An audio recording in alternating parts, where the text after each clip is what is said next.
Olá, meus queridos, mais uma vez estamos aqui no nosso podcast.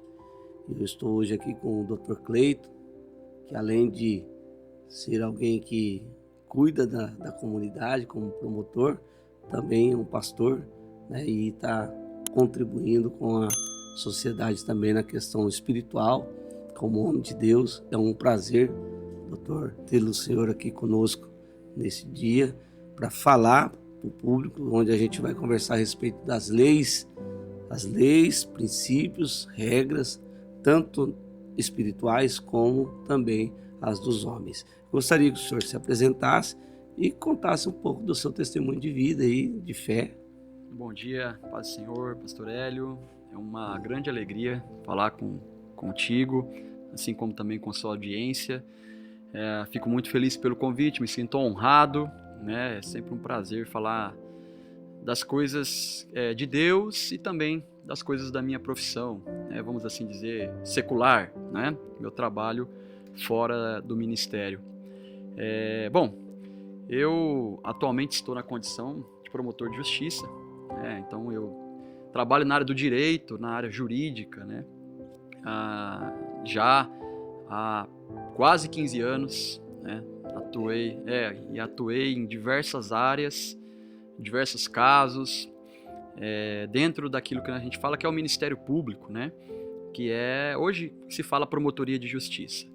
Nós temos ali o judiciário, que é o juiz que julga, temos os advogados, né, que também é uma função essencial à justiça, e também temos o Ministério Público, que é aquele que defende ali, tutela interesses da sociedade. Então, o promotor ele não atua em interesses individuais, né, de uma pessoa especificamente. Ele, em geral, atua nos interesses coletivos, né? Então, eu já trabalhei, pastor, na área criminal, já trabalhei na área da infância, já trabalhei na proteção de idosos, já trabalhei, é uma área que inclusive, atualmente eu tenho me dedicado também à questão do patrimônio público, né, que é evitar desvio de recursos, que os recursos sejam devidamente aplicados, enfim. Então, esse é o meu trabalho. Eu me formei no final de 2005 no direito, né? Depois a gente vai falar quando entrou a teologia na minha vida. Mas no final de 2005 eu me formei em direito, colei grau em janeiro de 2006 e comecei uma trajetória do direito. Já na faculdade eu já tinha assim um sonho, né, que ainda não estava muito bem delineado. Eu sabia o que eu queria. Então eu queria ser ou juiz de direito ou promotor de justiça, né? Eu admiro todas as outras carreiras, mas eu me sentia mais vocacionado a uma dessas duas áreas. O senhor descobriu isso aí, foi no início do direito ou foi no decorrer, conhecendo? Isso é muito importante até para aqueles que estão nos assistindo aí, que estão cursando direito, né? É uma coisa que eu falo muito para os estagiários. Ou pessoas ainda que não entrou e não sabe, não tem noção nenhuma, né? Isso exatamente. Bom. Então, assim, o direito em si sempre foi uma opção que eu sempre gostei. Na verdade, eu gostava muito de humanas, né? Então, se eu não conseguisse a faculdade de direito, eu pensava em fazer história, né? Porque eu gosto muito de história também. Mas o direito sempre foi uma paixão. Aquela questão do direito, dos tribunais, sempre me chamou a atenção. Mas na faculdade eu entrei ainda sem saber. O que foi importante para mim definir isso? Fazer estágios, né? Então eu sempre falo isso para quem está na faculdade de direito, que é importante você fazer estágio, né? Não é nem por conta da remuneração. Hoje em dia as pessoas pensam muito no dinheiro, né? Eu fui fazer estágio logo na primeira semana que eu estava na faculdade, de graça. Eu cheguei lá para um amigo que trabalhava no fórum, falei, precisa de alguém aí? Né? E ele falou, precisa, mas não tem como pagar. Eu falei, não, eu não estou fazendo nada mesmo, eu só estava estudando, né? Nos primeiros anos da faculdade meu pai me manteve, então eu fui trabalhar. E aí eu fiz estágio no cartório judicial, então eu aprendi toda a parte ali burocrática, o que era um processo, o ofício e tal. E depois adquiri uma experiência. Então eu já adquiri uma experiência de contato com os advogados, contato com o juiz, contato com o promotor. Não demorou muito, eu fui fazer estágio na Defensoria Pública, que é o advogado do Estado, basicamente, tá? Em linhas gerais. Sim. Aí já tive uma experiência ali advogando do lado da defesa de criminosos, etc. e tal, de alguém que tinha praticado algum ilícito, etc. Depois eu fui trabalhar com um juiz, né? E depois fui trabalhar com um promotor. Então assim, aí eu consegui ter uma noção e aí eu fui identificando o que eu queria. Desse filtro, eu gostei muito de trabalhar com juiz e gostei também de trabalhar com promotor, né? E aí depois de um tempo, então, eu terminei a faculdade, prestei um concurso para escrevente do fórum, né? Passei no concurso e fui trabalhar como escrevente. Como escrevente eu fiquei 5 anos. E aí trabalhando diretamente com o juiz, né? Sim. O juiz me chamou para trabalhar no gabinete com ele. E ali eu fazia audiências, fazia o tribunal do júri ali, sabe aquele pessoa que fica digitando, tal, preparando? Era eu que ficava ali na época. Não é muito fácil. Não. E na época, né, a gente vai falar isso, vai denunciar a idade, né, pastor? Mas na época nem era áudio, hoje é imagem, né? Na época era digitar mesmo, não era máquina de escrever, mas era digitado. Então eu tinha que ficar ali digitando rápido, enfim. E acabei me aproximando do trabalho do juiz, né? Até auxiliando o juiz ali, fazer minuta de sentença e tal. E me apaixonei por essa área, né? Até reconheço, né, um juiz que nesse processo foi muito importante, o doutor Henrique.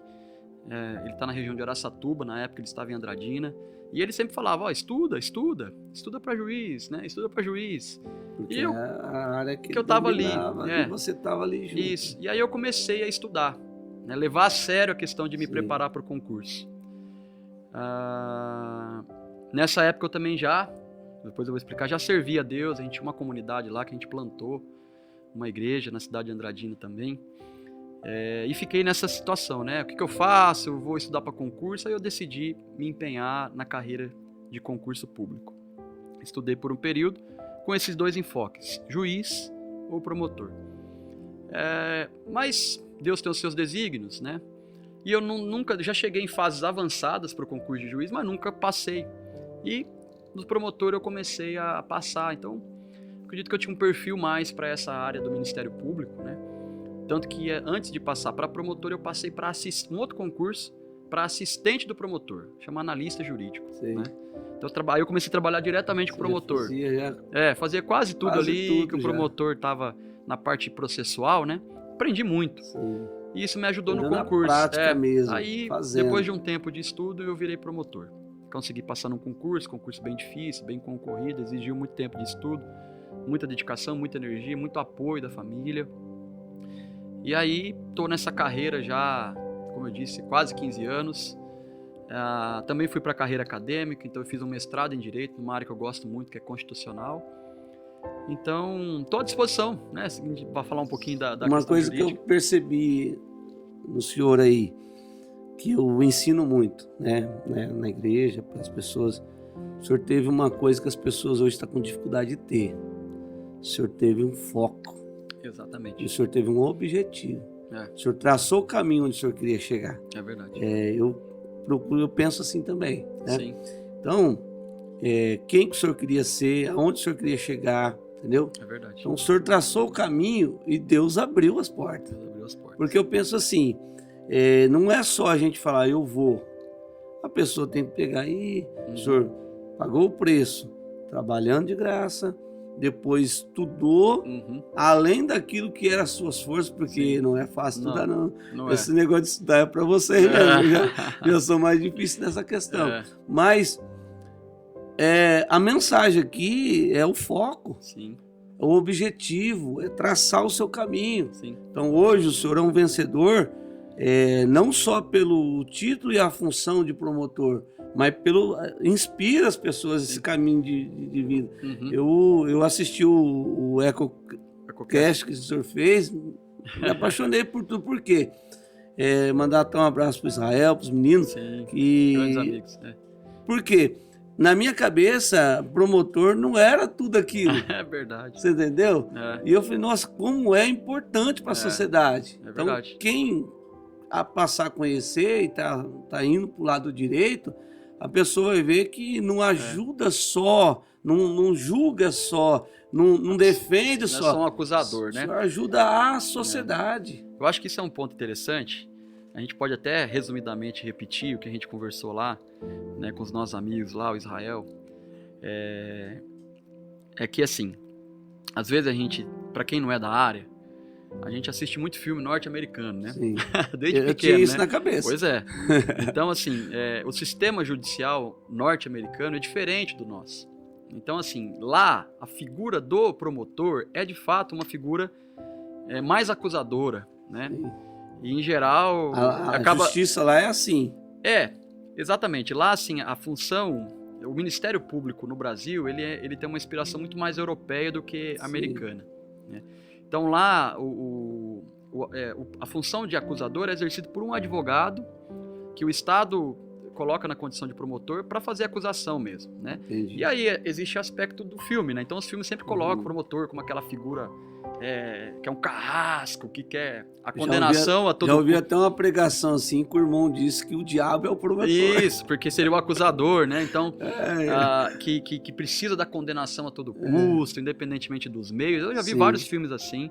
Já vi também. Isso cria na nossa mente exatamente assim, o promotor é uma figura que quer acusar e condenar alguém a todo custo. Não é essa a verdade. O que me fez apaixonar pelo Ministério Público é exatamente a partir do próprio nome dele, né? Que é promotor de justiça. Então eu sempre falo para as pessoas o seguinte: nós não somos promotores de acusação, né? Nós somos promotores de justiça. Então a função do promotor é se guiar pela justiça. E isso, inclusive, pastor, é interessante, porque no Brasil, no sistema judicial brasileiro, o Ministério Público e o promotor tem até a liberdade de chegar ao final de um processo. Por exemplo, eu processei alguém porque a polícia investigou, veio o inquérito para minha mesa, eu estudei, analisei, falei, olha, pelo que nós tivemos aqui de suspeitas, indícios, né, a gente chama indícios, dá para eu acusar. Mas ao final de um processo, pode vir a verdade. Trouxe uma testemunha de um ponto que a gente não sabia, tal. Então, ao final do processo, eu tenho a liberdade de pedir a absolvição, entendeu? Porque eu não tenho compromisso com a condenação. Sim. Um promotor tem compromisso com a justiça. Então, se naquele caso, ao final de um processo, a gente demonstrou que aquela pessoa, ficou demonstrado que aquela pessoa, ou tem dúvida que aquela pessoa não é a culpada, eu chego no juiz e falo, olha, eu não estou convencido. Então, ainda que eu tenha entrado com a ação, eu peço para que você julgue improcedente e absolva essa pessoa, porque eu não estou convencido. Então, isso me dá liberdade, até mesmo nos meus próprios valores cristãos, entendeu?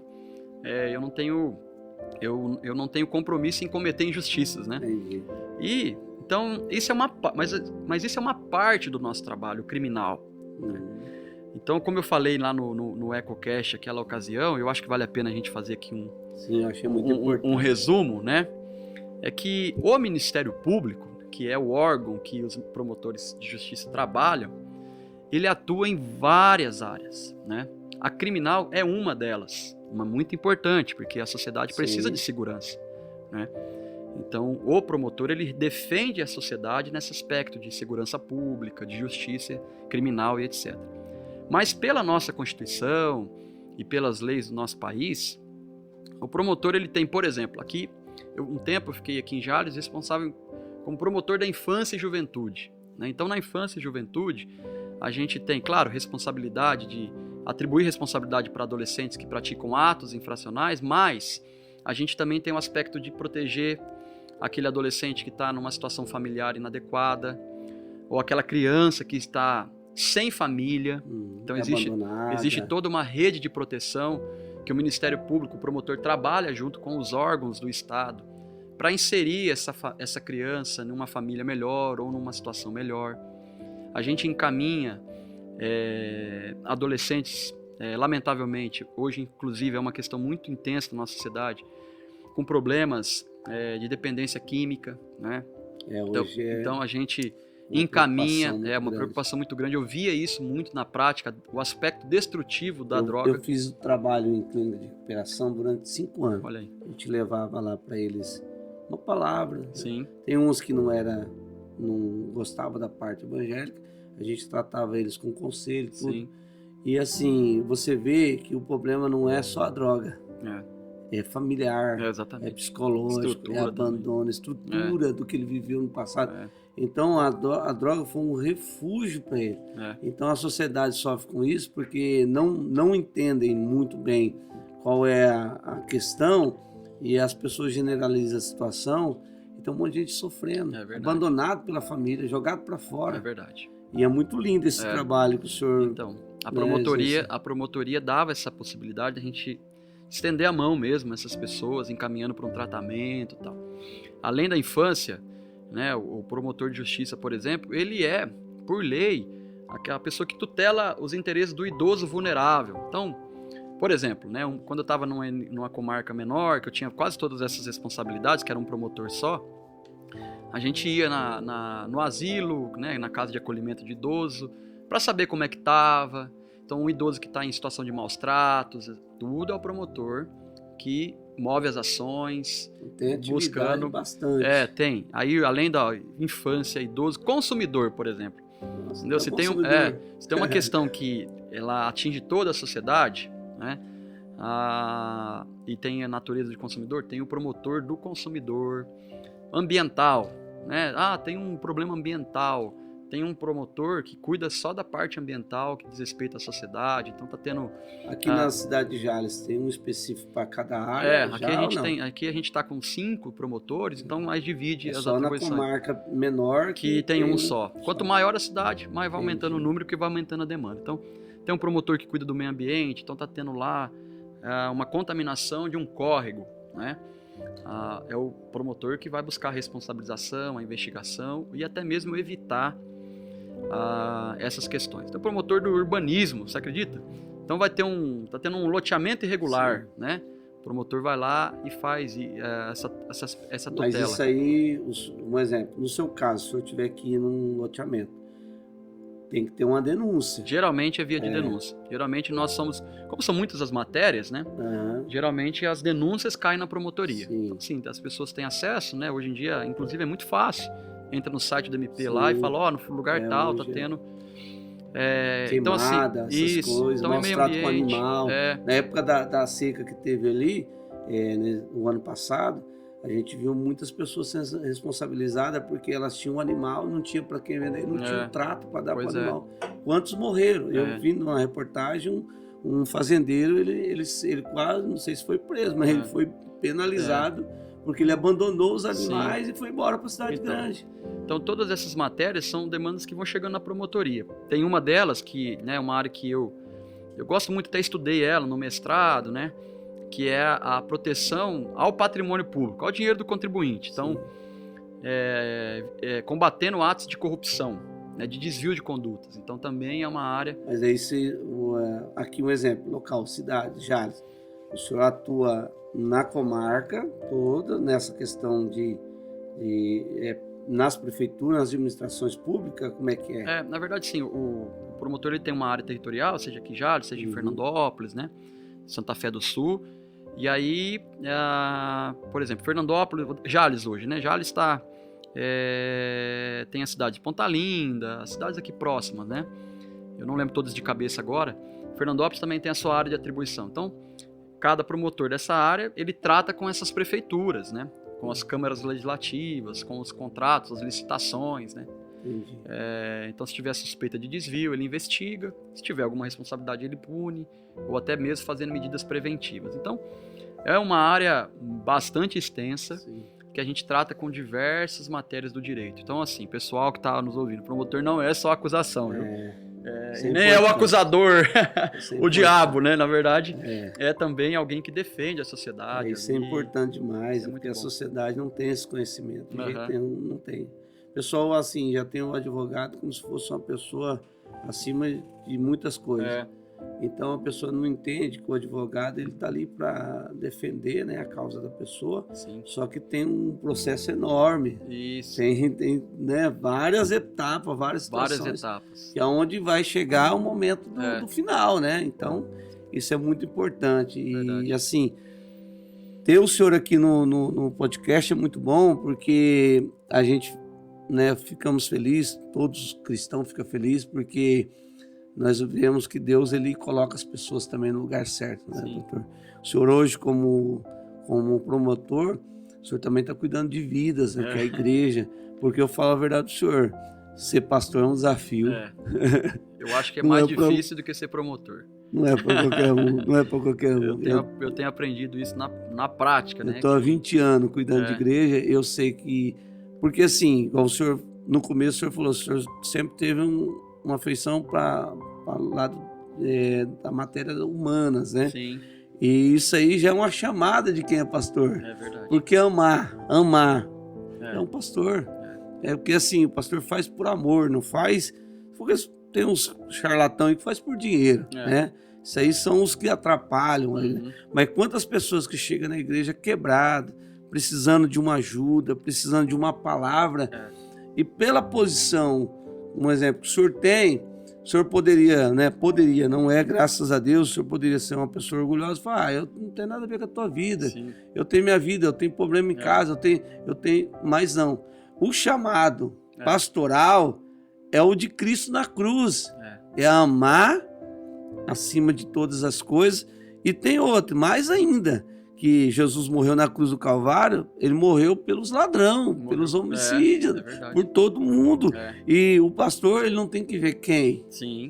O senhor, na parte jurídica, na sua especialidade que o senhor estudou, o senhor vai cumprir dentro daquilo que o senhor se especializou. Agora, a igreja, o reino de Deus, é vasto a situação que você vai mexer. Porque cada caso é um caso, cada situação é um caso. E, assim, só quem faz é que vai ter o prazer de fazer. É verdade. Porque tem hora que não quer fazer também. Tem hora que quer enfiar a violinha no saco e dá tchau. Mas o amor, né? O prazer de fazer. E como que foi a sua vida de fé? Sim. De criança até se tornar um adulto, até hoje como pastor. Eu tive boas influências desde pequeno, né? A minha mãe, né? Sempre desde pequeno, nos encaminhou para a fé. Você nasceu num berço evangélico. Sim. Basicamente. É o clichê que a gente fala, né? Isso. É o jargão que a gente põe, né? Um berço que era orientado pelos princípios cristãos, né? Evangélico, protestante. Então, quando criança, né, eu aprendi muito na igreja presbiteriana, nós íamos com a família para a igreja. E então eu passei toda uma infância sendo orientado, né, nos princípios evangélicos, assim, né? Claro que depois de um tempo, na adolescência, às vezes a gente não tem aquela convicção ainda, naquele encontro real com Cristo, que é o que de fato determina e muda a nossa história, né? Eu até falo brincando, muitas vezes nas minhas pregações, eu falo, na verdade não é brincando, eu falo verdade mesmo. Que quando eu oro pelos meus filhos, eu oro para que eles tenham um encontro real com Cristo, para que eles não sirvam o meu Deus, eles tenham o próprio Deus, né? Eles conheçam a Cristo como Senhor e Salvador deles, com a experiência pessoal com Cristo, porque a experiência pessoal, o entendimento é o que transforma, né? Então, por um tempo eu fiquei nominalmente como cristão, mas só depois de mais idade, já como jovem, é que eu fui realmente me dedicar a Cristo, né? Ao reino dele e ao evangelho. Então, eu fui fazer faculdade com 18 anos, como adolescente frequentava a igreja, depois fui fazer faculdade com 18 anos, me deparei com o mundo da faculdade, que é um mundo muito sedutor, isso gerou em mim, em princípio ali, alguns conflitos de fé, por isso que hoje eu gosto muito de conversar com universitários nesse ponto. Sim. Né, porque eu pude passar por isso. Muitos se perdem no meio do caminho. Exatamente. As suas convicções são muito confrontadas ali naquele ambiente, né? Enfim. E aí, então eu na faculdade mesmo, eu comecei a me dedicar mais, porque eu estava numa igreja, lá onde eu fiz a faculdade. É uma igreja onde eu fui, em primeiro lugar, né, consagrado a pastor, a igreja do Nazareno, né? Tem vários, o senhor conhece, né? Enfim, lá a igreja começou lá e a gente acabou se envolvendo com ela, e eu fui líder de jovens. Então eu fui líder de jovens durante mais de 3 anos. Então eu vivi assim uma experiência. Ali eu era um jovem, eu era um jovem universitário que cuidava de jovens, né? Então assim, foi assim, eu costumo dizer que foram os momentos foram experiências muito boas, né? Muito boas mesmo. Porque eu ali tinha o vigor da juventude, então a gente fazia muita coisa legal, culto de jovens, atividades, acampamentos, né? E aí começou o conflito pessoal, né? Porque eu comecei a sentir, na verdade, eu nunca entendi isso assim no sentido de que as pessoas falavam, poxa vida, você tem um chamado pastoral, você cuida com amor. Já pregava nessa época? Pregava para os jovens lá, pregava de sábado e às vezes o pastor de domingo de manhã às vezes precisava de alguém. Eu era um obreiro, na verdade, né? Além de cuidar dos jovens, eu fazia parte da intercessão, dava aula na escola dominical, estava sempre servindo ali, né? Então eu fazia de tudo um pouco. Era da diretoria da igreja, completamente envolvido, né? E comecei a pregar e as pessoas falavam, olha, você tem uma chamada, né? Pense com carinho nisso. Eu falava, não, mas o direito, né? Eu estou fazendo faculdade, não quero isso, não cogito disso. E aí eu fui para o seminário, né? Terminei a faculdade, e aí eu já trabalhava como escrevente do fórum, como eu disse, lá em Andradina. Terminei a faculdade, em princípio até fiquei trabalhando, e aí eu fui para o seminário, né? Nazareno tinha um núcleo do seminário da Faculdade Teológica Nazareno. E eu fui para o seminário. Então assim, eu trabalhava, servia a igreja e fazia o seminário. Comecei a estudar teologia e pregar. Eu já pregava não só mais para os jovens, pregava na igreja, já como um ministro ali, alguém que pregava, já comecei a crescer. E começamos um desafio em Andradina, porque tinha uma família lá. Essa igreja mãe, digamos assim, que eu servia, era em Três Lagoas, que foi onde eu fiz a faculdade, na Universidade Federal lá. E aí tinha uma família em Andradina, eu também estava trabalhando em Andradina, e a gente começou uma reunião no lar e isso virou uma igreja. Impressionante, né? Eu já comecei muita igreja. Então, a gente começou no lar, e reunião no lar, carregava a cadeira para cá, cadeira para cá, cadeira para lá, e começava a pregar. Quando de repente foi juntando uma comunidade, a gente começou a se reunir num hotel, e aí depois a gente foi e virou uma igreja. Tá até hoje lá, a igreja em Andradina. E aí foi quando eu tive a minha primeira... eu fiz umas matérias essenciais para ter o título de pastor, né? Foi quando eu fui reconhecido como pastor nessa comunidade, né? Prestando contas ali para a Igreja Mãe em Três Lagoas. Então eu trabalhava, desde aí eu também não deixei o direito, né? Fiquei trabalhando e pastoreando ali, que é uma comunidade pequena. O senhor percebeu que dava para conciliar. Era uma comunidade pequena, né? Mas... e aí eu fui fazendo algumas matérias do seminário. Mas eu nunca deixei o direito. Então eram aquelas duas, vamos assim dizer, para entendimento, né? Duas paixões, vamos assim dizer, né? Tanto o direito quanto a teologia, né? Mas chegou um momento que a igreja lá, ela precisou de um pastor titular, né? E aí eu me dediquei um pouco mais para o concurso. Foi quando eu comecei a estudar, passei no outro concurso e vim para nossa região aqui, região de Jales, que é a minha região eu sou natural daqui, né? Deixar o povo lá e vir. Mas assim, estavam bem assistidos lá e etc. E eu fui para esse propósito, né, do concurso, meio assim como quem fugindo dessa chamada, né, para servir a Deus de forma efetiva. E aí fui para o concurso, como eu já mencionei, comecei a trabalhar e eu não tinha concluído o seminário. Ficaram faltando algumas matérias. Quando eu fui chamado para um concurso na região, eu tive que assumir e não terminei. E fui trabalhar tal, né? Mas aí fiquei um tempo só acompanhando igreja de banco, sem servir, trabalhando, porque no início da carreira, o promotor trabalha muito. Que cidade? Então eu fiquei na região aqui, eu fui promotor em Estrela do Oeste muito tempo. Entendi. Fui promotor em Estrela do Oeste muito tempo. O senhor congregava aqui em Jales? Congregava aqui em Jales. Fiquei um tempo congregando, só assistindo, só acompanhando. E depois de um tempo, alguns anos, eu comecei a auxiliar já na Igreja Mensagem, que é a igreja que eu estou atualmente. Não sei se eu posso falar o nome das igrejas, posso, né? Pode falar o endereço. Não, tranquilo. Nada, não. E aí eu comecei a auxiliar ali, né? Caminhei junto com o pastor Marcos, a pastora Márcia, a quem eu tenho sempre uma profunda gratidão, porque eles né, também enxergaram isso, foram né? Seus mentores. Enxergaram isso e falou, você tem que servir a Deus, né? Sai do banco aí, foram me dando a oportunidade. o ministério em prática. Né? E aí eu terminei o seminário nesse meio tempo. Foi possível, ele se transformou num seminário online, faltavam algumas matérias, né? Então essa questão virtual hoje ajudou. Aí eu concluí algumas matérias, então eu formei mesmo em teologia. E seminário, foi 4 anos de estudo, e fiquei ali, né? Então trabalhando, servindo a Deus, sempre com essa ideia de eu ser um auxiliar, né?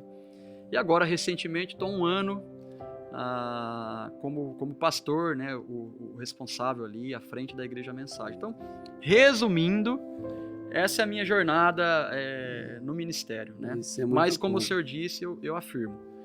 É claro que o Ministério Público também é difícil, tem essas dificuldades, mas hoje eu consigo enxergar, estando, né, como pastor de uma comunidade pequena, mas eu consigo ver quão desafiador é a atividade pastoral, né? De você amar, né, as pessoas, muitas vezes sendo incompreendido, né? O pastor muitas vezes é incompreendido, sim, né? E a gente tem que amar, a gente tem que estar sempre muito bem, mentalmente, espiritualmente, para nutrir o rebanho com a palavra. Pastor, eu procuro pensar, quando eu oriento alguém assim, que a gente já sofreu muita coisa, cuidar muito com a família, parte psicológica da família, espiritual, porque eu já cometi esses erros, pastor, de me dedicar muito ao povo e a minha família for ficando, entendeu? Quando eu ver, eu tenho que deixar o povo para cuidar da família. Porque assim, o que mais dói numa família pastoral, de pastores, é a ingratidão de quem você ajudou, de quem você estendeu a mão, sim, entendeu? E de repente a pessoa nem aí. Só que assim, se a gente olhar pelo parâmetro humano, você fica psicologicamente abalado. Verdade. Mas se você for olhar para a cruz, entendeu? Você entende. Você entende por quê? Porque Jesus viveu coisa maior, pior do que a gente. É verdade. Então, é desafiador, porém é um prazer e é uma chamada, não é qualquer um. Não adianta. Né? Se o senhor está hoje, Deus vai te capacitar para crescer cada vez mais. E assim, problema, ele vem todo dia um diferente do outro. É verdade. Parece que ele é igual o Covid, né? Ele vinha com a cepa diferente, ele vinha mutado diferente. Só muda a mutação, né? É isso aí. Mas eu agradeço esses conselhos, é muito bom a gente ouvir, né? Como eu disse, eu tive uma experiência lá no passado, plantei uma igreja, depois fui trabalhar, agora estou, né, nesse processo aí à frente de uma igreja, mas para mim é sempre um prazer ouvir, né, pessoas que têm essa experiência, né, porque ajuda a gente a errar menos, né? Isso. Porque... E assim, uma coisa que eu vi no senhor, muito importante para um pastor, é a família. Sim. Entendeu? O senhor ama a família, o senhor cuida da família, porque a igreja, ela começa dentro de casa. Né? É o nosso primeiro ministério, né? Primeiro ministério. Então, eu acho assim, tem muito caminho aí, muito crescimento. Eu sou muito grato, né, pastor? Até antes da gente entrar nas leis dos homens e de Deus, mas eu sou muito grato para minha família, né? Assim, desde todo esse tempo, a minha esposa, ela não é pastora, né? Mas está sempre ali, apoia, suportando essas questões, no sentido de dar apoio, né, suporte.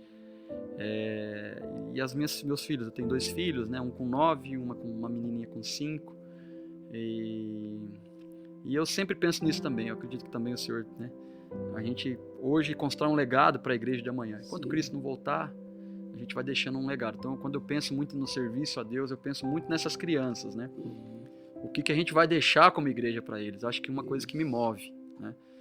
Porque, coitados, eles estão sendo tão seduzidos por uma sociedade tão corrompida. E quem protege eles são nós, homens espirituais. Exatamente. Deus, porque... E a gente precisa cuidar da igreja do Senhor, né? Para que enquanto Ele não volte para, né, resgatar a sua igreja, sua noiva, daqui a pouco são eles que vão ser os pastores, né? Os músicos, os missionários. Então a gente hoje tem essa responsabilidade de construir um legado. Né? Não adianta só construir um poder, um império grande e não ter pessoas que vai dar continuidade. Hoje meu filho é um pastor também. Olha aí. Só que assim, se eu fosse meu filho, eu acho que eu não ia querer ser. Porque do que ele viu a gente passar, a gente viver. Então, o seu exemplo, eu tenho certeza que está entrando ali na mente dos seus filhos de uma forma tremenda. Assim espero. Eu vejo assim que talvez as dificuldades, eles não vão olhar tanto a dificuldade numa proporção de recusar aquilo que o senhor aceitou, porque eles estão vendo o seu exemplo, né? E assim, o senhor tinha tudo para não ser um pastor, porque o senhor tem um sucesso na sua profissão. O senhor é uma pessoa que chegou, traçou o seu objetivo, o senhor chegou. Satisfez, não sei se todo, mas satisfez pelo menos até o momento a tua parte profissional. Então, o que leva o senhor a ser um pastor hoje? O que o senhor tem como pensamento? Eu entendo nessa perspectiva, sabe, de que eu sirvo hoje profissionalmente um estado, que é um ente, no caso do estado de São Paulo, a gente tem, claro, muito orgulho por isso, mas acima de tudo, eu entendi a ideia de reino. Né? Isso é bom. Então, eu sempre comento, né, um texto que eu carrego comigo, né, aquele que Paulo fala, né, nós temos, pois, esse tesouro em vaso de barro, para que a excelência o poder seja de Deus e não de nós, né? Então, eu entendi. Paulo ali, ele está, né, falando que o evangelho é o tesouro. Sim. A mensagem, né? E Paulo, eu sempre busco olhar muito para Paulo, porque ele era uma pessoa extremamente bem resolvida. Sim. Também, né? Ele era um fariseu, respeitado, intelectual, né? Tinha cidadania romana, acesso em todo lugar. E aí ele fala, né, em determinado momento, eu reputei isso aí como perda, né, para conhecer a Cristo, né, e a excelência do seu poder. Então, assim, o que me move hoje sempre é nos meus momentos de crise, porque a gente sempre entra em crise às vezes, né? É lembrar dessa ideia de reino. Então eu sirvo, claro, na minha profissão, um estado, que eu sou promotor, mas muito além disso, hoje eu também tenho o prazer e o privilégio de servir o reino de Cristo, né? Então é isso que me leva a exercer esse chamado pastoral, né? Que no meu caso eu gosto de fazer muito nessa questão da pregação, do ensino. Sim. Né? E aprender as outras áreas que a gente de repente não é tão bom, assim, né? Ou tem menos facilidade, que é estar ali aconselhando. Sim. E etc, né? E então é isso que me move, sabe, pastor? Servir o reino de Deus. Então é a visão de reino, de servir, é algo assim que tem que estar no nosso coração, né? E nossa outra parte, o que o senhor entende na questão das leis que nós vivemos hoje no nosso país, comparando com as princípios e leis bíblicas, né, espiritual? O que o senhor se entende? Há uma conjunção, há uma divergência ou não? Há uma semelhança? Sim. O que o senhor entende disso? É um assunto muito interessante, né? A gente bater um papo sobre isso aqui é bem legal. Porque, assim, eu entendo que há uma conjunção, né? Há uma grande conjunção, nunca uma contradição entre as leis que Deus estabeleceu para o seu povo lá, em primeiro lugar, né? Naquele povo, as 12 tribos de Israel, né? E depois Cristo veio resgatar o seu real sentido, né? Com as leis humanas. Então, por exemplo, muito daquilo que Deus estabeleceu na sua lei, os ordenamentos jurídicos, né, os países acabaram, de certa forma, o princípio trazendo para as legislações atuais, né? Então, dá um exemplo corriqueiro, né? A proteção à vida. Nós sabemos ali pela palavra de Deus que Deus ele sempre zelou pela vida. Nós vemos lá em Deuteronômio, né, a punição para os homicidas, as histórias daqueles que praticaram atos de homicídio na Bíblia e foram punidos. Então, para Deus, até porque Ele que dá o fôlego da vida, a vida é algo importante, né? Então, é um bem a ser protegido, talvez o bem maior. Isso inspira quase todas as legislações hoje. No Brasil, por exemplo, né, nós temos a Constituição protegendo o direito à vida e o Código Penal, por exemplo, estabelecendo hoje como uma das maiores penas aquele que viola a vida dolosamente, com intenção, né? Então é um exemplo que mostra essa conjugação, né? Tem um outro que eu gosto muito de falar, por exemplo, que está na Bíblia, né, que é a lei da retribuição, né? Sim. Olho por olho, Sim. dente por dente, né? A lei do talião, como alguns dizem, né? A gente acha que aquilo ali é um princípio de vingança, mas não, aquilo ali é um princípio de proteção. Quem não compreende dessa forma, até já ouvi pregação sobre isso, entendeu? Que Deus, no Velho Testamento, Deus ensinou que não era certo, que agora veio Jesus ensinar a coisa. Não faz muito sentido, Não faz né? sentido. Então, por exemplo, ali, e aí eu vou falar aquilo, né, que eu acho que para mim me ajuda a entender muito isso, né, essa conjugação entre lei de Deus e lei dos estados, leis humanas, leis dos homens. Por exemplo, nesse caso, né, ali Deus está estabelecendo um princípio de proporcionalidade de pena. Às vezes eu vou falar algumas coisas jurídicas aqui, mas eu vou tentar explicar, né, para o pessoal que está ouvindo a gente. Então, assim, se Deus estabeleceu um limite ali, então, se eu te ferir no braço, você não pode exigir, eu não posso exigir você não pode exigir a minha cabeça, né? Porque seria desproporcional. Mas era possível isso antes de Deus estabelecer essas regras, essas leis, né? Era desordenado. Então assim, eu te feri o dedo, você poderia me matar como retribuição, né? Então Deus foi estabelecendo princípios de proporcionalidade. Esses princípios de proporcionalidade hoje estão presentes na nossa lei. Então, por exemplo, a pessoa que furta um celular, ele não vai ter a mesma pena de alguém que mata, que é um homicida, ou que roubou com violência, etc. Então, o estabelecimento de proporção na pena, ele também tem respaldo bíblico, né? O próprio princípio, quando Deus fala, né, que fez o homem à sua imagem e semelhança, na teologia a gente chama de imago Dei, né? Sim. Imagem de Deus, né, que foi estabelecida para o homem, é a base do princípio da dignidade da pessoa humana. As pessoas falam, dignidade da pessoa humana, Não, dignidade da pessoa humana, quem defende a dignidade da pessoa humana é o cristão, porque assim, defende que o ser humano, ele tem a imagem de Deus, ainda que caído, né? O senhor foi lá pregar para pessoas que estavam caídas, dependentes químicas, né? Mas é ali uma pessoa, alguém destinatário do amor de Deus, né? Então isso é cristão. Dignidade da pessoa humana é cristão, né? Poderia, pela posição que eles estão lá, poderia ser rejeitado e dizer, você já não tem mais jeito, né? Exatamente. Então o evangelho tem esse poder, exatamente, né, de mostrar, assim como eu sou, você pode ser. E influencia as leis, né? Isso. As leis de cuidado, as leis de proteção. Por exemplo, você vê lá Deus falando para o povo de Israel proteger o órfão e a viúva, né? Isso influencia as nossas legislações hoje. Então, o idoso vulnerável, aquele que já não tem família, ele é protegido pelo Estado, pelas nossas leis. A criança órfã, que não tem família, ela é protegida. Então, o Estado ele é obrigado a acolher, a sustentar. Então, são todas, assim, situações que eu vejo, assim, uma interligação muito grande, sabe, pastor? E aquilo, assim, que eu acho que é importante a gente saber, né?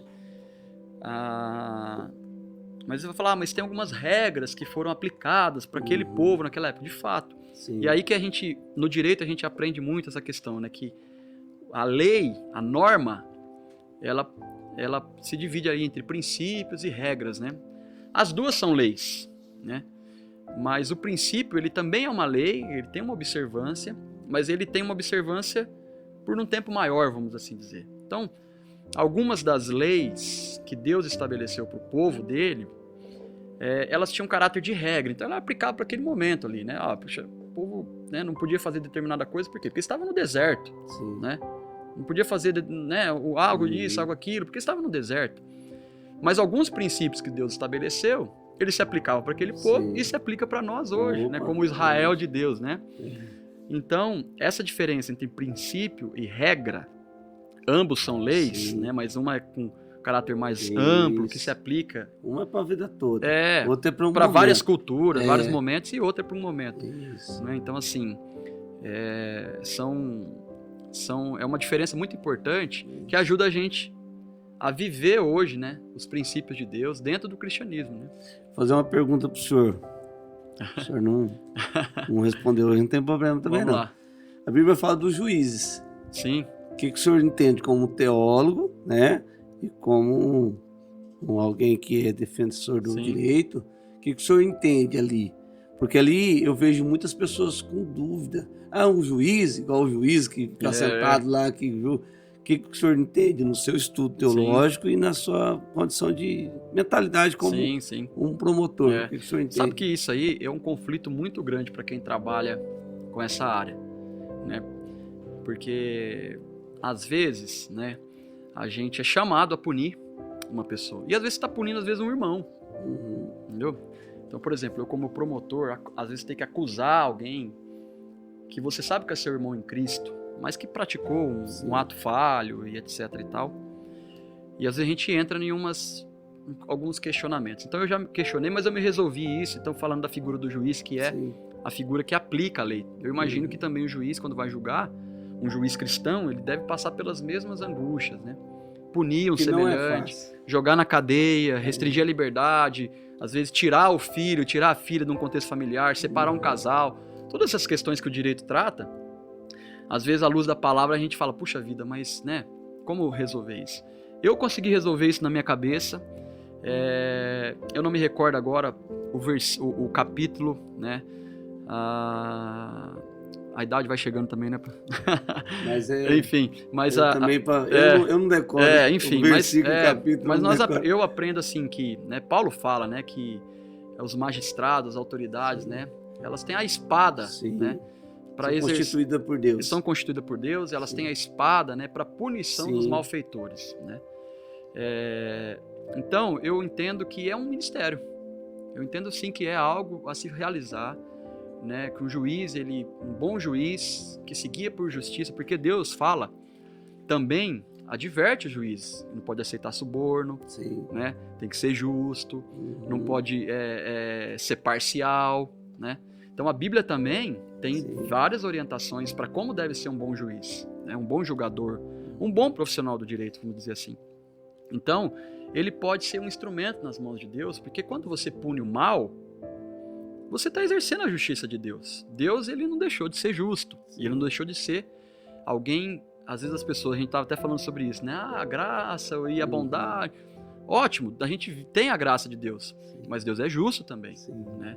Ele pune a maldade, ele pune a iniquidade, né?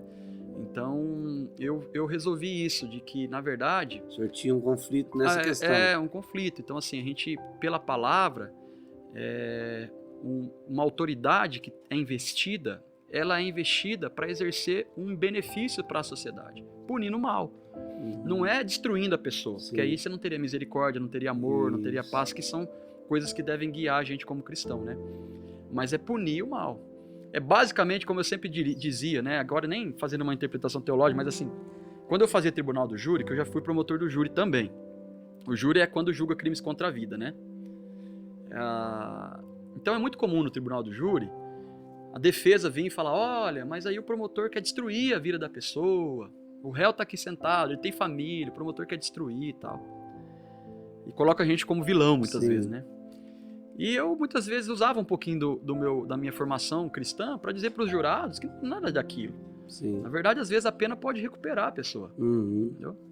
Às vezes a pena pode recuperar as pessoas. É difícil porque vai passar por um período, mas pode recuperar.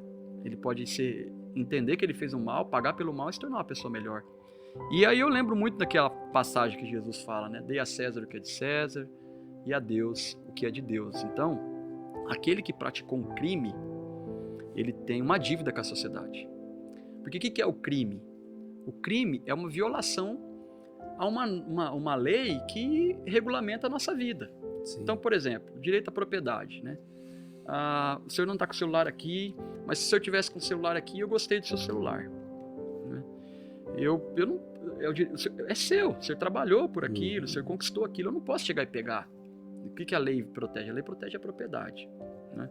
Quando eu violo essa lei, eu não estou violando só você, só o senhor com o seu celular, eu estou violando o ordenamento jurídico, porque foi rompida uma lei. Se não houver punição, daqui a pouco eu vou roubar o seu carro, vou furtar o seu carro, a sua casa, e aí vai sucessivamente. Então, uma violação à lei, ela é uma violação à sociedade. Então, um cidadão, quando ele pratica um crime, ele viola a sociedade. Então ele tem uma dívida com a sociedade que ele tem que pagar. Aí, ponto. Como cristão, eu entendo que Deus estende a ele a misericórdia, estende a ele o perdão, embora as consequências venham, né? Estende a ele o perdão, ama a ele da mesma forma como ama um cumpridor da lei, né? O amor de Deus, ele é estendido até as pessoas que praticam ilícitos, né? Mas, socialmente falando, ele precisa de uma punição para que a sociedade possa ter uma ordem, porque senão vira bagunça, né? A gente já tem visto muitas coisas, né? E para ele também, ali é uma disciplina, porque ele pensa o seguinte: eu não posso sair daqui, eu não posso fazer mais, porque senão eu vou voltar. E eu vejo isso aí, doutor, que o pastor ele também exerce o papel de juiz muitas vezes. Por quê? Muitas vezes. Porque chega um momento que uma pessoa cometeu um ato que ele está ali, é um ato, um pecado que tanto fere a santidade da igreja como o dele. Sim. E como também a moral do evangelho. Então o pastor tem que fazer muitas vezes o quê? Afastá-lo do seu cargo, colocá-lo, né? Fala banco, colocar de banco, né? Ficar lá de banco lá um tempo, aprendendo, tem que ir para a escola bíblica, isso é a disciplina. Né? Quantas pessoas falam banco, falam, não, é a disciplina. Porque a disciplina, nós todos aprendemos com disciplina. Disciplina está aplicada em tudo. Está aplicada em tudo. Você vê lá uma coisa de trânsito lá, uma placa de trânsito, para não correr, ou dizendo para você recuar ali, ou frear para você não diminuir a velocidade. De repente você não diminui, então, de repente você está passando por cima dos cones, então você infligiu ali uma lei. É uma placa, não é uma lei que está lá no... Talvez não tenha nem algo jurídico sobre aquele aviso. A lei deu poder para a placa ali. A lei, você chega num hospital, num consultório, no hospital, tá lá uma mulher com o dedo assim, dizendo silêncio. É uma lei ali. Se você sair fora dessa lei ou dessa regra, alguém vai chegar e vai te punir, ou alguém pode te colocar por lá de fora, alguém pode falar para você falar mais baixo. Então você vai ter uma repreensão. Sim. Então, esse assunto nosso aqui, eu acho que dá para ficar 2 dias aqui e não sai. É muita coisa interessante. Então, assim, o nosso público saber, para o povo saber, que tem muito a ver a lei dos homens e a lei de Deus, porque as pessoas repugnam a palavra lei por causa que chegou a palavra graça. A graça, ela não anulou a lei. Não. A graça, ela abraçou a lei, ela cumpriu a lei, é o cumprimento da lei. As pessoas têm que entender isso. Aí quando entra o evangelho hipergraça, que tipo assim, ele vai mais além, que ele abrange mais as beiradas que teologicamente... Tira a responsabilidade do ser humano. Teologicamente tem um monte de debate sobre isso aí. Então tem uns que compreendem errado, outros que compreendem de outro jeito, entendeu? Mas o que a gente precisa saber é que a gente é salvo, é crente, só que a gente tem consequência do que a gente faz, nossos atos. Então, eu acho que isso é importante, né? Essa ideia é presente na Bíblia, influencia todas as nossas... a formação do nosso conteúdo legal brasileiro e estadual, enfim. E precisa existir, que é a ideia de responsabilidade mesmo, né? Então, assim, a Bíblia ela trabalha com isso, né? A ideia de o homem responsável diante de Deus, por diversos aspectos, né? Deus estabelecendo ao homem responsabilidades, Deus manifestando a sua disciplina ao homem, né? Para despertar ao homem essa questão de responsabilidade. Então, assim, a gente não pode, dentro dessa ideia de graça, né, esquecer da responsabilidade. Sim. Então, o que acontece muito isso atualmente hoje, nós vivemos um momento social interessante, né, não bom, mas interessante para análise, né, que hoje a tal da ideia da responsabilidade, as pessoas não querem encarar a responsabilidade. Então, as pessoas estão procurando tudo aquilo que afasta a responsabilidade dela, né? E isso não é jurídico e nem é bíblico, né? Porque como o senhor falou, né? Assim, a disciplina é algo que às vezes vai se perdendo no tempo, Sim. Porque hoje em dia é difícil você estabelecer atos de disciplina. Porque assim, hoje tá a questão do relativismo entrou para dentro de todas as áreas. E quando a gente está falando desse assunto, é bom deixar muito claro, até para a plateia, né? Sim, Plateia não, o pessoal que nos ouve, a audiência. Plateia é coisa de antigo, né? A audiência que nos ouve, é que ninguém aqui quer promover o abuso, a punição sem fundamento, ou vingança, essas coisas que a gente ouve muitas vezes na internet, né? Revanchismo, nada disso. Mas a disciplina é algo de Deus, né? E interessante que Deus, ele exerce disciplina por amor. Sim. Né? Então, recuperar a pessoa. Então, assim, atos de responsabilização podem ser atos de amor, né? Então você responsabiliza porque você ama. Então, a gente precisa resgatar essa ideia de responsabilidade, né? Tanto comunitariamente, socialmente. Perdendo, as pessoas hoje têm dificuldade. Falo pro pastor. Hoje as crianças, os jovens não estão sendo disciplinados, ensinados. Muito difícil. Eu vi isso muito na prática como promotor da infância, né? Em poucos anos que eu fiquei assim como promotor da infância trabalhando nessa área, a gente já viu uma mudança muito grande. Então, por exemplo, e repito, não é nada de autoritarismo, mas às vezes você chegava num jovem, lá no início da minha carreira, chegava num adolescente que tinha praticado um ato lá, sentava com ele, você falava, não faz mais isso, tal, se você fizer vai acontecer isso. Você pode parar na antiga FEBEM, hoje é Fundação Casa, tal. Ele ouvia, né? Ele tinha respeito, ele olhava com atenção, considerava como a autoridade estava falando, né? Mas, lamentavelmente, em poucos anos isso se perdeu. Então hoje você vai falar com ele, tá nem aí, dá de ombro. Qual que é a visão do senhor? Por que isso aconteceu? Olha, né, essa questão do relativismo que o senhor disse, né? Perca dos princípios? Relativizou. Há um grande relativismo de valores, né? Há uma desordem muito grande na sociedade, em grande parte por conta também do que eu estou dizendo aqui, né? Que as pessoas foram perdendo um pouco essa ideia de responsabilidade. Sim. Então, assim, tudo é culpa de alguém, tudo é culpa do outro, eu não tenho responsabilidade pela minha vida. E essa falta de responsabilidade está indo na nossa legislação, muitas vezes. A legislação está acabando promovendo esse tipo de coisa. Né? Então, a gente um pouquinho mais conservador no direito, porque existe também outras alas mais progressistas e etc. E tal, a gente respeita. Mas a gente é um pouquinho de uma escola um pouco mais conservadora e tal. E a gente entende isso, né? Que muitas vezes as leis estão sendo fragilizadas. Né? A aplicação da lei está sendo fragilizada. E isso, como diz, é batata. Lá na frente vai gerar efeito social. Porque assim, se a lei é fragilizada, né? A sociedade vai vivendo sem essa noção de responsabilidade, de ordem, de organização. Então isso é muito presente hoje, né? E aí acaba, muitas vezes, vindo repercutir nas igrejas, né? Sim. Porque a igreja a sociedade, a igreja vive no reflexo da sociedade. Entendeu? Daquilo que se ouve em casa, se ouve pelos celulares, né? É igual o senhor está falando aí, é uma realidade enorme. Eu tenho problemas, às vezes, com casais, e sempre quando vem pedir um aconselhamento, eu falo assim, vamos ver o que a Bíblia fala. Exatamente. Não é o que eu penso. Não é o que... Não, mas fulano... Não, eu vi lá na internet lá, o pastor falando, não, que a Bíblia fala. Tratando de divórcio, você olha na Bíblia, você vê que Deus odeia. Aí, vou pro inferno, sou divorciado? Não, a Bíblia não está dizendo, porque o sacrifício de Cristo na cruz foi eficaz. Claro. Você não vai pro inferno, só que você tem consequências. Vai ter consequências. Qual é a consequência? Um segundo casamento. Sim. De ter, às vezes na família, nos filhos. Que não é seu. De ter que ficar sozinho. Entendeu? As consequências. Ter que dividir seus bens. As consequências.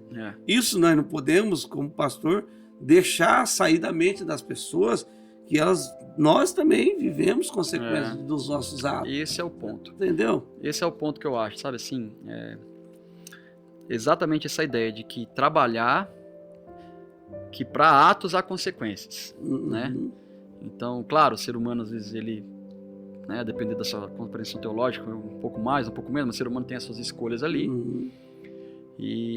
Mas ele tem consequências para os atos, né? Sim. Esse é um ponto que eu vejo. As pessoas hoje elas não assumem as suas E consequências, elas as suas querem responsabilidades. fugir. Querem fugir, querem Isso. terceirizar, né? E, enfim. Então é uma questão que a gente vê. Por isso que eu entendo que as autoridades, elas precisam existir, Sim. né? O policial militar precisa existir. Sim. E tem que ter cristãos nessa condição, né?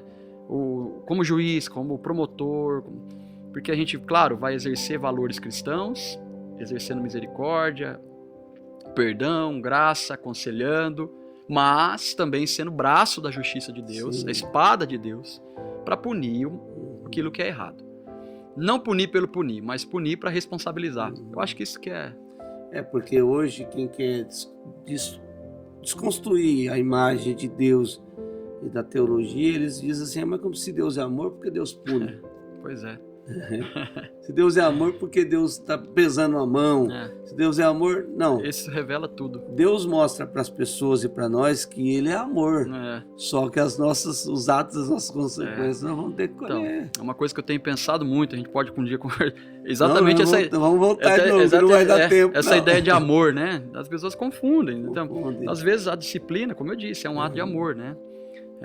Compromisso é amor, né? São coisas que as pessoas não estão entendendo, né? Elas acham que amor é só sentimento. E não é.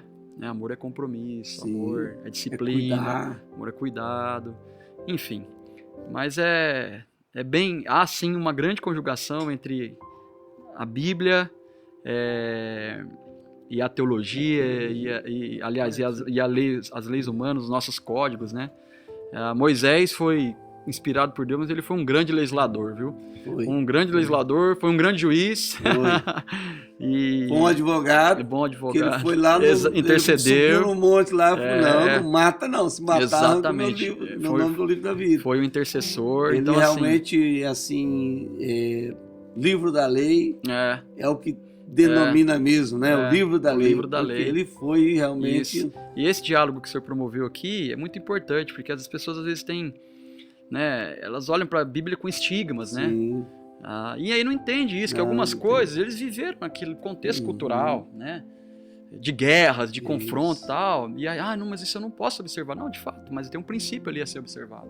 A própria vida de Moisés, você olha, quantos princípios nós, como estamos à frente de uma comunidade, podemos aplicar, né? Isso. Olhando a vida de Moisés como intercessor, gestor, né? Quando ele chama ali, acolhendo o conselho de Jetro, né?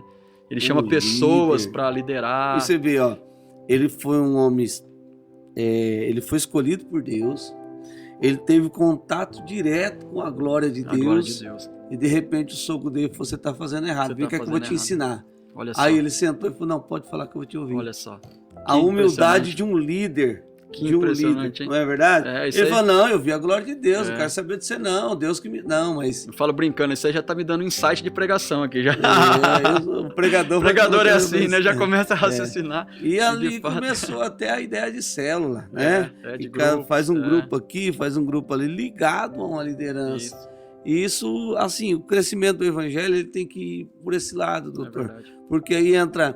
a parte intelectual do que nós aprendemos na vida, o senhor pelos seus estudos, e aquilo que é simplificado na palavra. A palavra de Deus não tem garrancho, não tem. Nós vamos voltar outro dia. Opa, mas uma coisa, mas para dar uma finalizada aqui, um dia eu preguei sobre Sansão. Eu preguei sobre Sansão e eu preguei sobre abuso de autoridade. Opa, que legal. Eu preguei sobre abuso de autoridade. Tinha alguém ali que desse meio, ele falou, rapaz, onde você viu isso? Onde você achou isso? Foi porque ele foi chamado como um juiz para julgar Israel. Ele foi chamado para ser a diferença. Ele abusou da autoridade que Deus deu para ele. E aí as consequências dele foi ter tudo que ele viveu. Só que lá na hora que ele rodava a moinha lá, ele recobrou para qual foi o chamado dele. E ele teve a oportunidade do quê? De todo mundo junto. Né? Então a gente, nós como homens de Deus, líderes, e na sociedade, o senhor como um promotor, eu como um empresário, a gente tem que tomar cuidado para não ter esses abusos de autoridade. Porque muitas vezes a gente passa a mão na cabeça de alguém, ou a gente comete algo assim para não deixar alguém triste, mas na realidade a gente está abusando daquilo que está na nossa mão, né? Então, essa conversa nossa que tem história, tem verdade. coisa Eu para achei falar. muito interessante essa interpretação, muito bacana. É bem isso mesmo, né? Que a gente tem que ter essa ideia, né, de que algo foi confiado, né, para não abusar dele, né?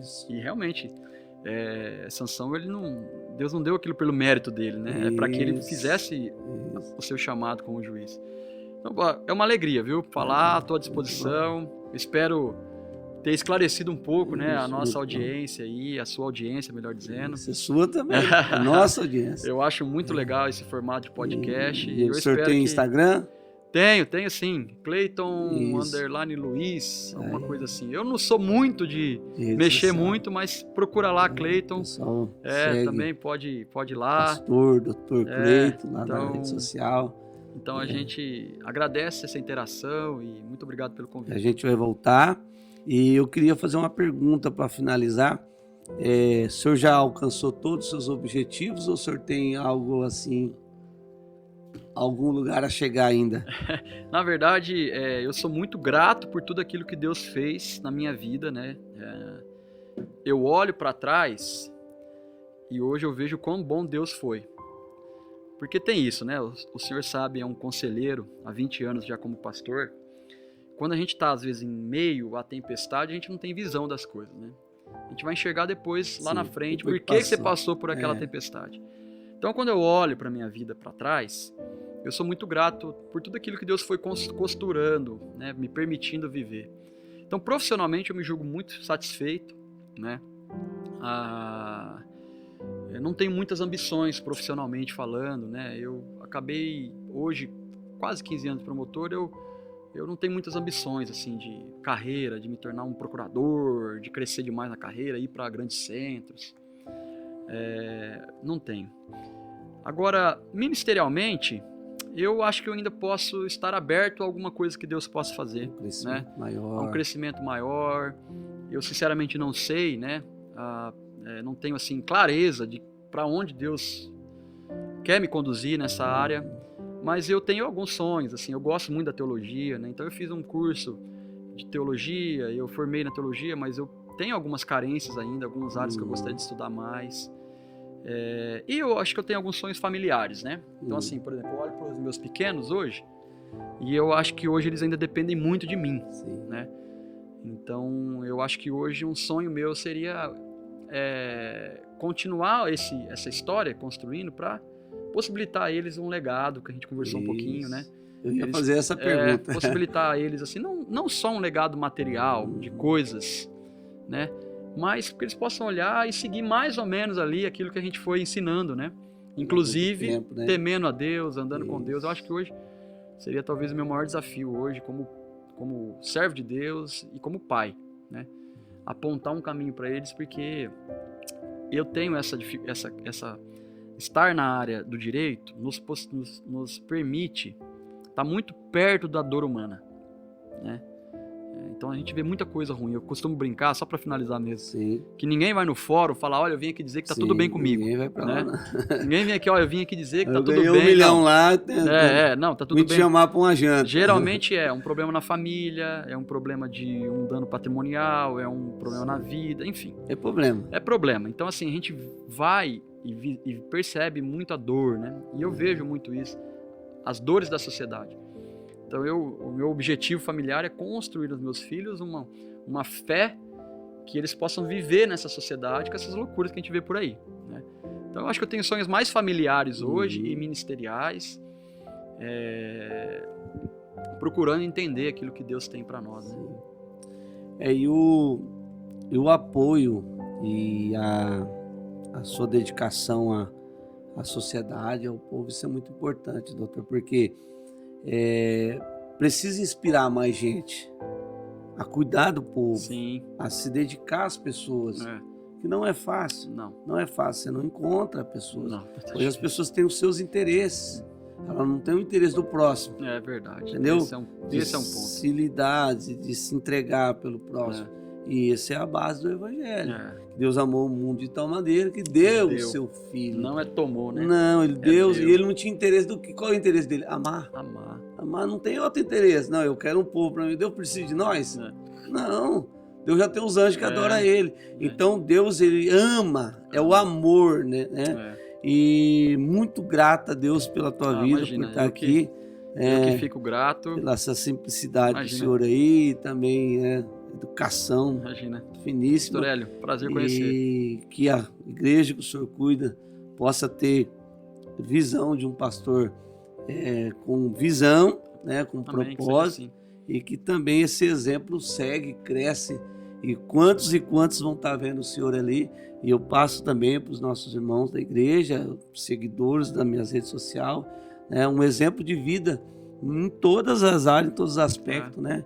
Que Deus te abençoe muito. Amém. Em nome de Jesus. Recebo. Amém. Precisar, a gente está junto, né? Amém. Não Obrigado. conheci somente É. um promotor, um pastor, eu Amém. creio que agora é um amigo também. Amém. É verdade. Nós oramos junto por essa cidade, por esse estado, esse Verdade. país. Eu quero que Deus te abençoe muito. Amém. Se eu quiser fazer uma consideração final. Eu quero agradecer, recebo, né, todas essas palavras vindo de um pastor experiente e quero até para a audiência, né, exaltar, né, essa sua atitude de conversar com outro pastor, isso é muito bom, né?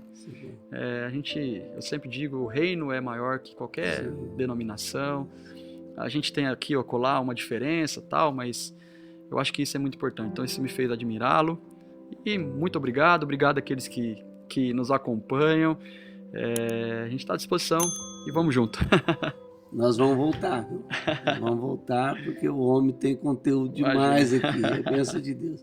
Deus abençoe e fique na paz do Senhor Jesus. Amém.